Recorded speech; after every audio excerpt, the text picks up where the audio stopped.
संदीप हत्याकांड पर कांग्रेस द्वारा की जा रही राजनीति पर सीतापुर विधायक ने की प्रेस वार्ता। सीतापुर के बेलजोरा निवासी संदीप की फिल्मी स्टाइल में ठेकेदार अभिषेक पांडे व अन्य 5 साथियों द्वारा निर्मम हत्या कर दी गई थी 3 माह बाद, जिसमें शव मिलने के बाद भी अभी तक परिजनों ने शव नहीं लिया है। जिसमें प्रेस वार्ता में सीतापुर विधायक रामकुमार टोपो ने प्रेस वार्ता ली और कहा कि कांग्रेस अब इस हत्या को राजनीतिक तूल देते नजर आ रही है।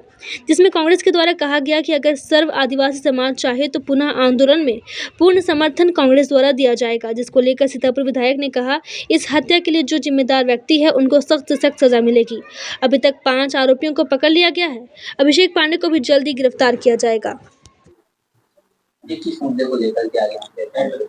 देखिए, कांग्रेस पार्टी ने संदीप लकड़ा के हत्याकांड पर आदिवासी समाज को उकसाने के लिहाज से साथ देने का प्रेस कॉन्फ्रेंस किया है, जबकि ये मामला खुल चुका है और इसमें कुल 5 आरोपी गिरफ्तार हो चुके हैं। मुख्य आरोपी अभी भी फरार है।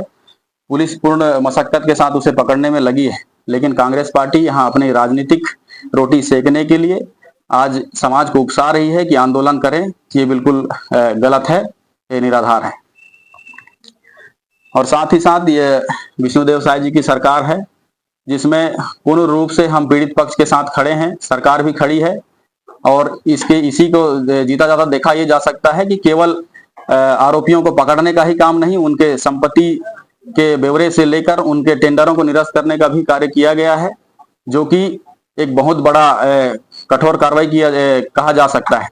लेकिन इन सभी कार्रवाइयों को देखते हुए भी अगर कोई पार्टी इस तरीके से केवल समाज को उकसाना या भड़काना चाहता है, तो यह शांति भंग करने या तो राजनीतिक द्वेष के कारण से ये करने जैसा कृत्य सामने आ रहा है। लेकिन मैं इसमें यह कहना चाहूंगा कि यदि इतना ही संवेदनशीलता है कांग्रेस पार्टी में या इतना ही साथ देने की उत्सुकता है कांग्रेस पार्टी में, तो आज से पूरे 5 साल कांग्रेस की पार्टी ने छत्तीसगढ़ में शासन चलाया। उस दौरान अपराधों की श्रेणी अगर देखी जाए तो बहुत लंबी चौड़ी लिस्ट है, जिसमें से मैं एक अपराध का जिक्र करूंगा कि अमीषा कुजूर हत्याकांड, जिसमें कांग्रेस के किसी भी नेताओं के द्वारा किसी प्रकार का कठोर कार्रवाई तो बहुत दूर की बात है, इसमें संवेदना भी व्यक्त नहीं की गई। उनके पार्टी के द्वारा परिवार के साथ नहीं खड़े होने से लेकर जांच तक की बात नहीं कही गई और केस को बहुत ही सोची समझी तरीके से दबाने का प्रयास किया गया। लेकिन आज भारतीय जनता पार्टी की सरकार बनने के बाद आज जांच खुली हुई है और फिर इसमें दोषियों को सजा मिलने की जो जांच है वो कार्रवाई जारी है। ये घटना कहां से संबंधित है सर, जो आप अभी बता रहे हैं? ये मणिपुर थाना क्षेत्र में 2021 में एक हत्या हुई थी, जो इसी सीतापुर विधानसभा क्षेत्र ओडमकेला की निवासी के साथ। आरोपी कहाँ गए हैं सर? अभी पुलिस जांच कर रही है, SIT गठित है, जिसमें बहुत सारे फाइल खुलने की आशंका है। महोदय, PCC अध्यक्ष बयान आया है कि सत्ता पक्ष इस मामले को दबाना चाह रही है। मैं पहले ही कहा इस विषय में कि केवल इस तरीके से आपराधिक मामलों में राजनीतिकरण करना ही एक इलाज नहीं है। इसलिए जो जिम्मेदार सदस्य होते हैं उनको इस बात को बहुत ध्यान से टिप्पणी करनी चाहिए कि सरकार इस पे काम कर रही कि नहीं कर रही। और इसको सभी देख रहे हैं कि जिस तत्परता के साथ आज केस को लेकर पुलिस हो चाहे प्रशासन हो इस पे एक्शन ले रही है, इस पे किसी प्रकार से नहीं लगता है कि सत्ता पक्ष दबाने के पक्ष में है।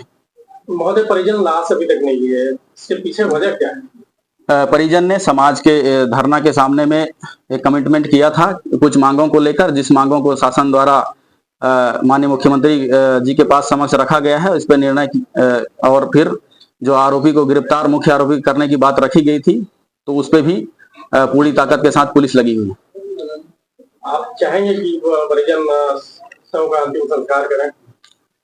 बिल्कुल, मैं इसके लिए भी मैं क्या सभी चाहेंगे कि आज देखिए तीसरा दिन हो गया जो कि लाश मृतक शरीर जो दफन किया गया था मिला हुआ है, उसको इस तरीके से रखना उचित नहीं है। इसलिए अंतिम संस्कार किया जाना चाहिए, लेकिन समाज ने यदि कमिटमेंट किया है तो इस पे समाज ही निर्णय कर सकती है। प्रशासन ने 3 दिन का अल्टीमेटम दे दिया है। बिल्कुल, आज ये तीसरा दिन है। इसमें चौथा आरोपी जो था उसको गिरफ्तार किया गया है और 5वां आरोपी के अभी गिरफ्तार होने की आशंका है। पुलिस इस पर छानबीन कर रही है और स्पेशल टीम के साथ गिरफ्तार के लिए प्लानिंग बना रही है।